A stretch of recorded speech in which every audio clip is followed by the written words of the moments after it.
Chapter 5.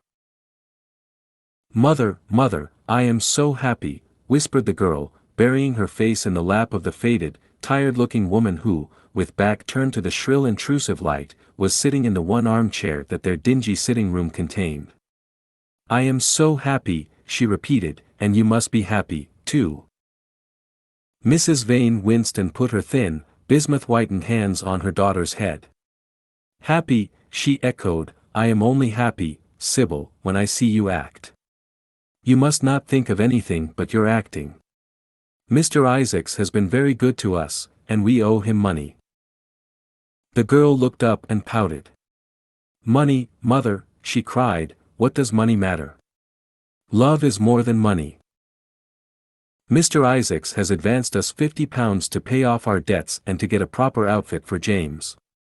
You must not forget that, Sybil.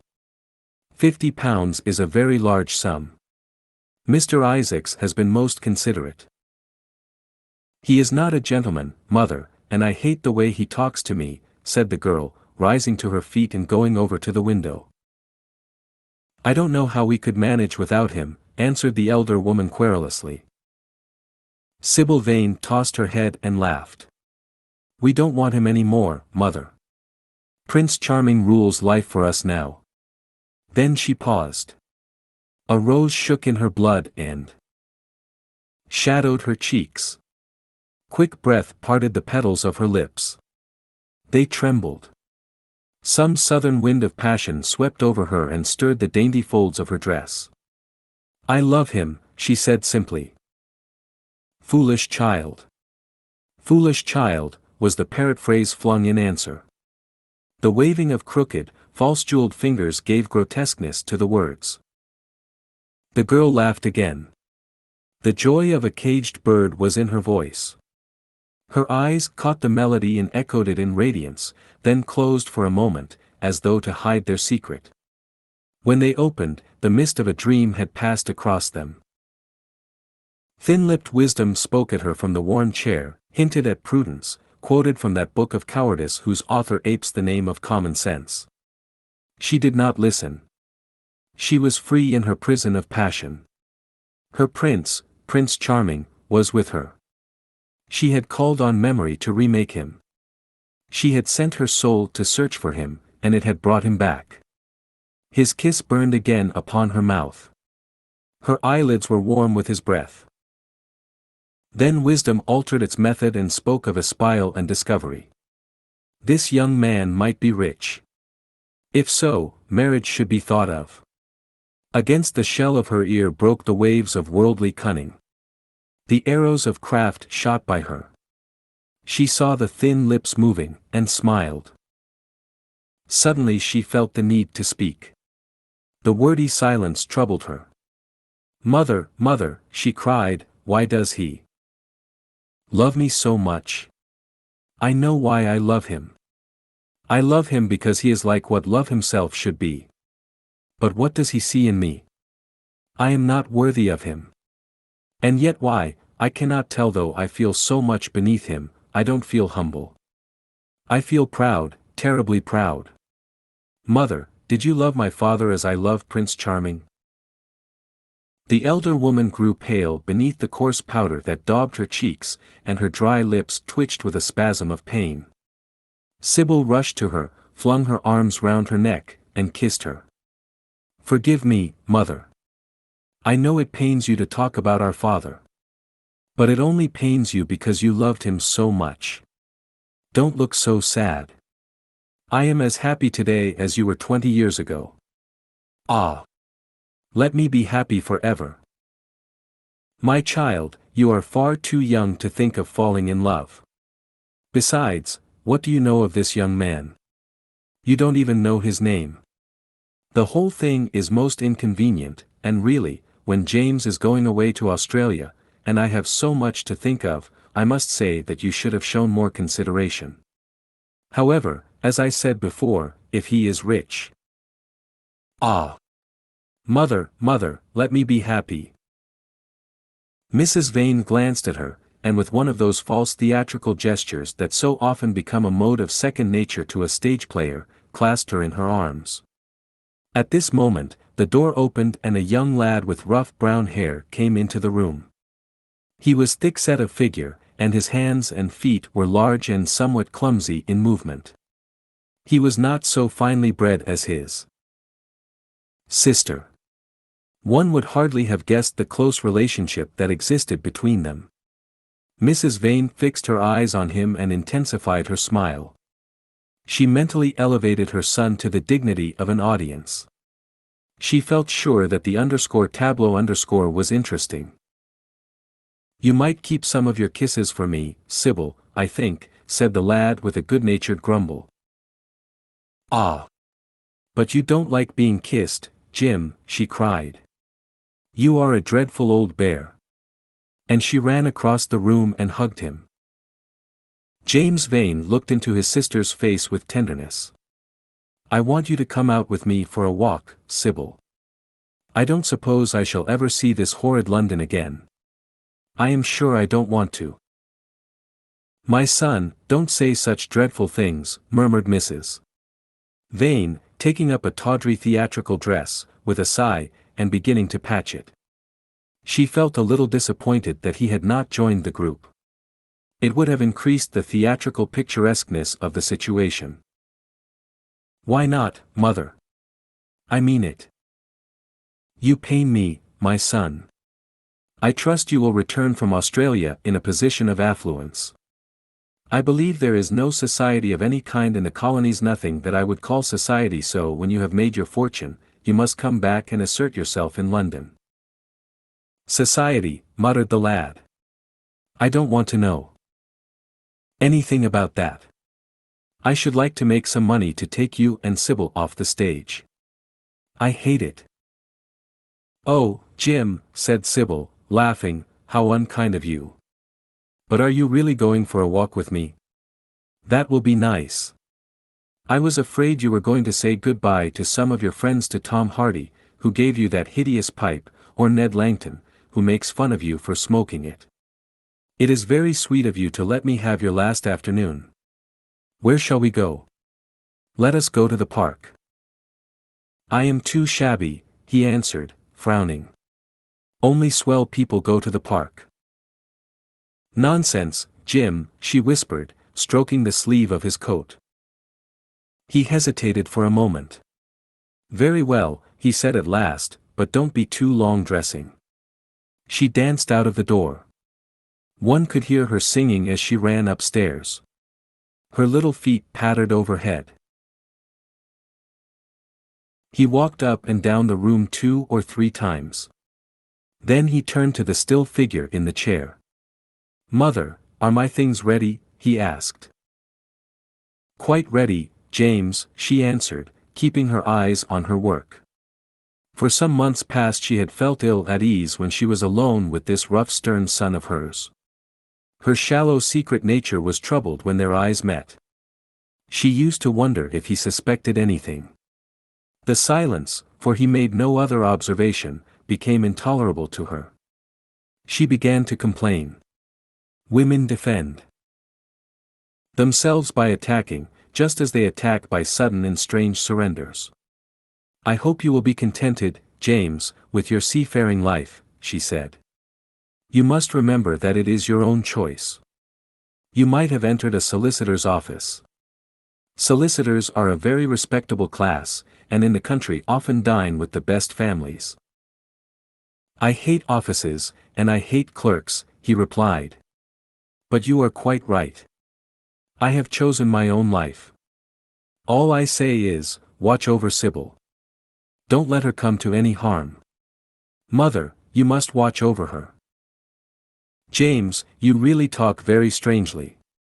Of course I watch over Sybil. I hear a gentleman comes every night to the theater and goes behind to talk to her. Is that right? What about that?" "You are speaking about things you don't understand, James. In the profession we are accustomed to receive a great deal of most gratifying attention. I myself used to receive many bouquets at one time. That was when acting was really understood. As for Sybil, I do not know at present whether her attachment is serious or not. But there is no doubt that the young man in question is a perfect gentleman. He is always most polite to me. Besides, he has the appearance of being rich, and the flowers he sends are lovely. You don't know his name, though, said the lad harshly. No, answered his mother with a placid expression in her face. He has not yet revealed his real name. I think it is quite romantic of him. He is probably a member of the aristocracy. James Vane bit his lip. Watch over Sybil, mother, he cried, watch over her. My son, you distress me very much. Sybil is always under my special care. Of course, if this gentleman is wealthy, there is no reason why she should not contract an alliance with him. I trust he is one of the aristocracy. He has all the appearance of it, I must say. It might be a most brilliant marriage for Sybil. They would make a charming couple. His good looks are really quite remarkable, everybody notices them. The lad muttered something to himself and drummed on the window pane with his coarse fingers. He had just turned round to say something when the door opened and Sybil ran in. How serious you both are, she cried. What is the matter? Nothing, he answered. I suppose one must be serious sometimes. Goodbye, mother, I will have my dinner at 5 o'clock. Everything is packed, except my shirts, so you need not trouble. Goodbye, my son, she answered with a bow of strained stateliness. She was extremely annoyed at the tone he had adopted with her, and there was something in his look that had made her feel afraid. Kiss me, mother, said the girl. Her flower-like lips touched the withered cheek and warmed its frost. My child! My child, cried Mrs. Vane, looking up to the ceiling in search of an imaginary gallery. Come, Sybil, said her brother impatiently. He hated his mother's affectations. They went out into the flickering, wind-blown sunlight and strolled down the dreary Euston Road. The passers-by glanced in wonder at the sullen heavy youth who, in coarse, ill-fitting clothes, was in the company of such a graceful, refined-looking girl. He was like a common gardener walking with a rose. Jim frowned from time to time when he caught the inquisitive glance of some stranger. He had that dislike of being stared at, which comes on geniuses late in life and never leaves the commonplace. Sybil, however, was quite unconscious of the effect she was producing. Her love was trembling in laughter on her lips. She was thinking of Prince Charming, and, that she might think of him all the more, she did not talk of him, but prattled on about the ship in which Jim was going to sail, about the gold he was certain to find, about the wonderful heiress whose life he was to save from the wicked, red-shirt bushrangers. For he was not to remain a sailor, or a supercargo, or whatever he was going to be. Oh, no.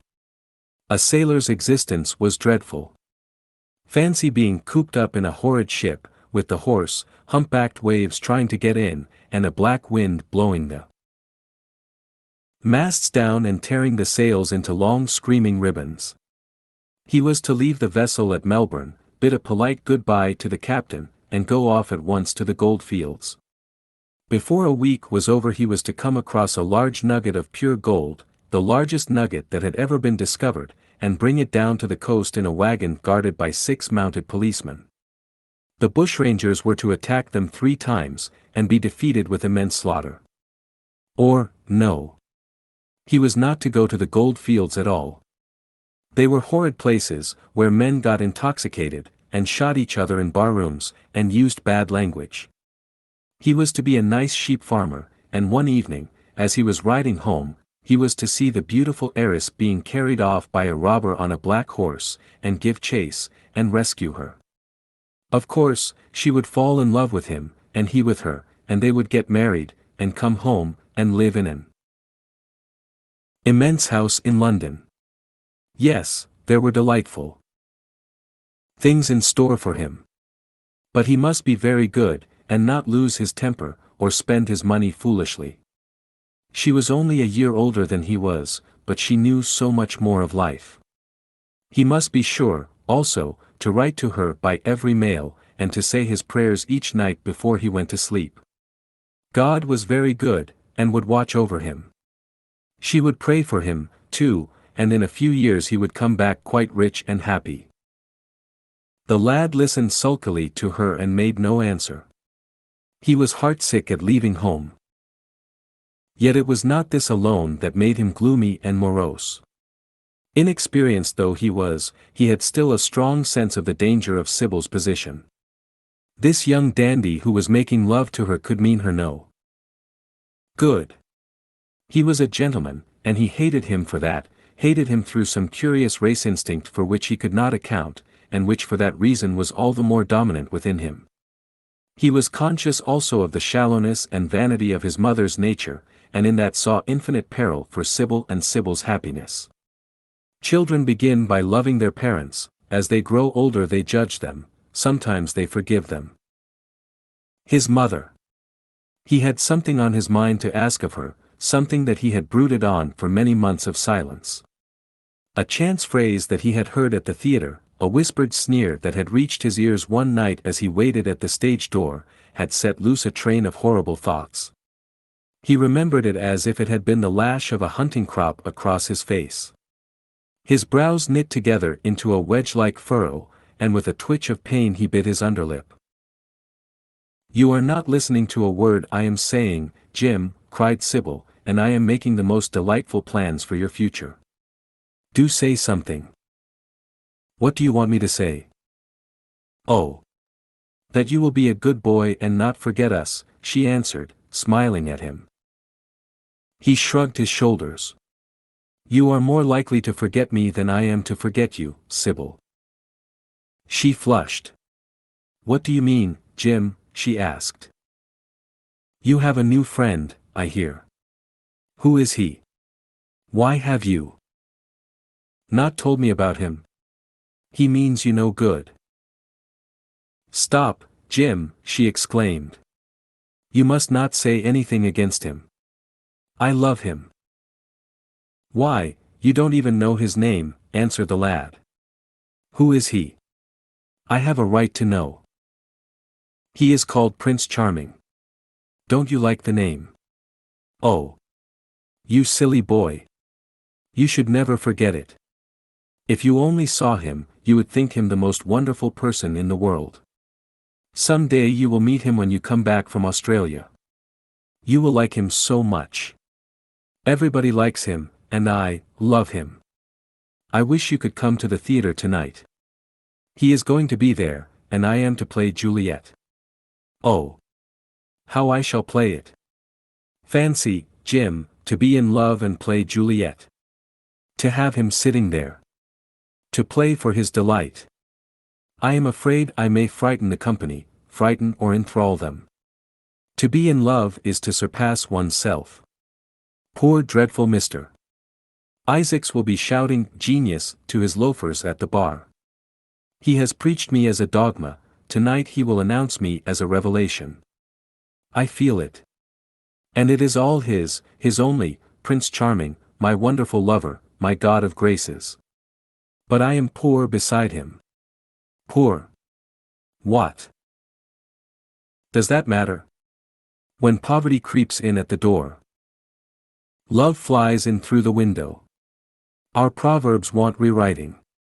They were made in winter, and it is summer now, springtime for me, I think, a very dance of blossoms in blue skies.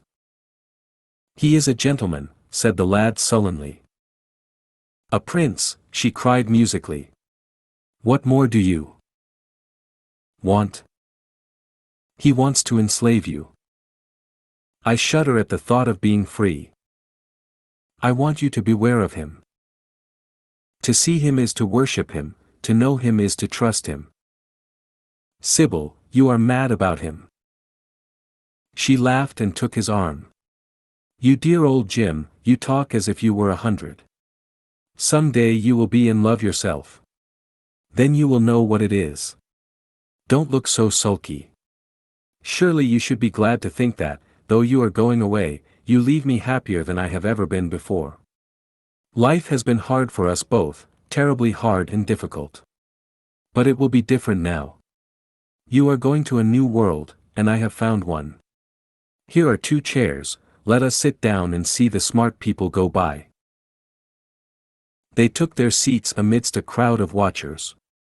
The tulip beds across the road flamed like throbbing rings of fire. A white dust-tremulous cloud of orris root it seemed hung in the panting air.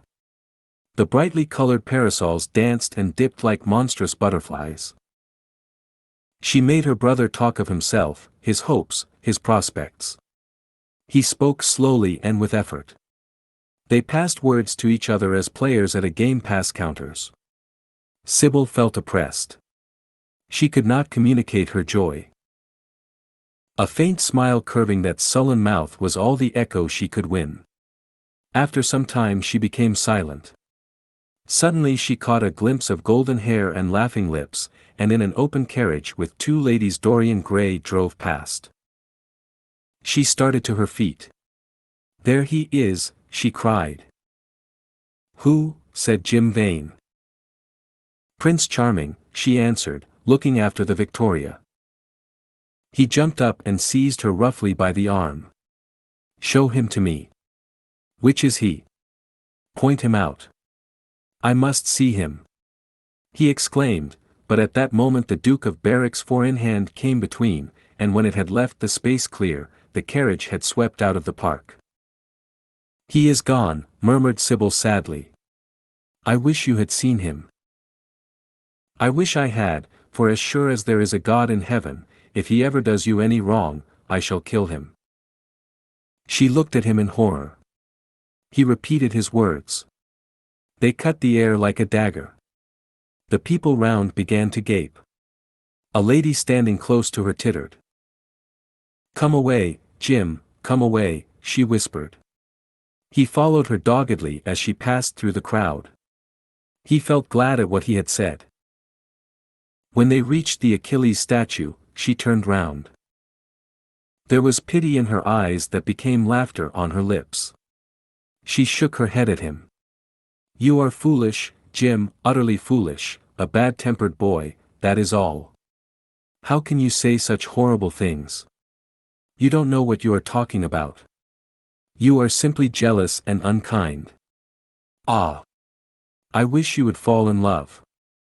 Love makes people good, and what you said was wicked." "I am 16, he answered, "and I know what I am about. Mother is no help to you. She doesn't understand how to look after you. I wish now that I was not going to Australia at all. I have a great mind to chuck the whole thing up. I would, if my articles hadn't been signed." "Oh, don't be so serious, Jim. You are like one of the heroes of those silly melodramas Mother used to be so fond of acting in. I am not going to quarrel with you. I have seen him, and oh! To see him is perfect happiness. We won't quarrel. I know you would never harm anyone I love, would you?" "Not as long as you love him, I suppose," was the sullen answer. "I shall love him forever," she cried. "And he?" "Forever, too. He had better." She shrank from him. Then she laughed and put her hand on his arm. He was merely a boy. At the Marble Arch they hailed an omnibus, which left them close to their shabby home in the Euston Road. It was after 5 o'clock, and Sybil had to lie down for a couple of hours before acting. Jim insisted that she should do so. He said that he would sooner part with her when their mother was not present. She would be sure to make a scene, and he detested scenes of every kind. In Sybil's own room they parted. There was jealousy in the lad's heart, and a fierce murderous hatred of the stranger who, as it seemed to him, had come between them.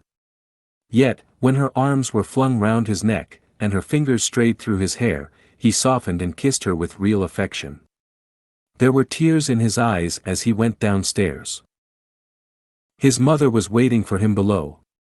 She grumbled at his unpunctuality, as he entered. He made no answer, but sat down to his meager meal. The flies buzzed round the table and crawled over the stained cloth.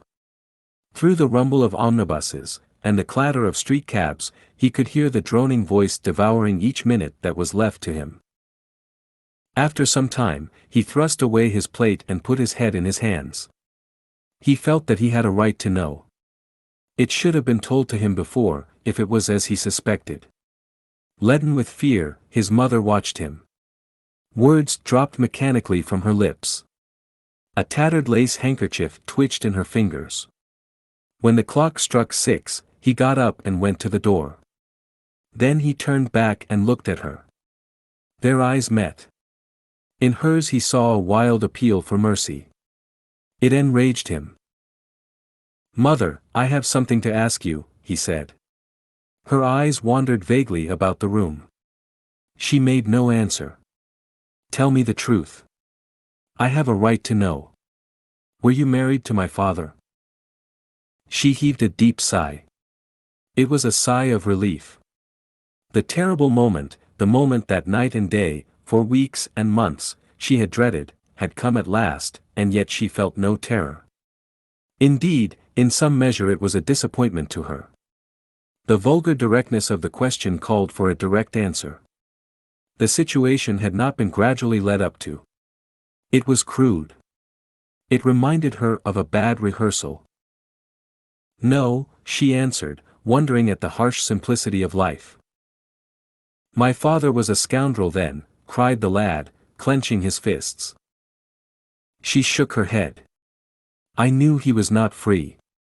We loved each other very much. If he had lived, he would have made provision for us. Don't speak against him, my son. He was your father, and a gentleman. Indeed, he was highly connected." An oath broke from his lips. "I don't care for myself," he exclaimed, "but don't let Sybil. It is a gentleman, isn't it, who is in love with her, or says he is? Highly connected, too, I suppose." For a moment a hideous sense of humiliation came over the woman. Her head drooped. She wiped her eyes with shaking hands. "Sybil has a mother," she murmured, "I had none." The lad was touched. He went towards her, and stooping down, he kissed her. "I am sorry if I have pained you by asking about my father," he said, "but I could not help it. I must go now. Goodbye. Don't forget that you will have only one child now to look after, and believe me that if this man wrongs my sister, I will find out who he is, track him down, and kill him like a dog. I swear it." The exaggerated folly of the threat, the passionate gesture that accompanied it, the mad melodramatic words, made life seem more vivid to her. She was familiar with the atmosphere. She breathed more freely, and for the first time for many months she really admired her son. She would have liked to have continued the scene on the same emotional scale, but he cut her short. Trunks had to be carried down and mufflers looked for. The lodging-house drudge bustled in and out. There was the bargaining with the cabman. The moment was lost in vulgar details. It was with a renewed feeling of disappointment that she waved the tattered lace handkerchief from the window, as her son drove away. She was conscious that a great opportunity had been wasted. She consoled herself by telling Sybil how desolate she felt her life would be, now that she had only one child to look after. She remembered the phrase. It had pleased her. Of the threat she said nothing. It was vividly and dramatically expressed. She felt that they would all laugh at it some day. Thank you for watching. We are dedicated to curating literature into some of the best read-along audiobooks anywhere. Please support the channel by clicking like and subscribe. As our supporters grow, we will be able to improve the quality of our publications, add better voices, and make more great books available to our viewers. If you have any requests, feel free to message us anytime. ultimateaudiobooks.com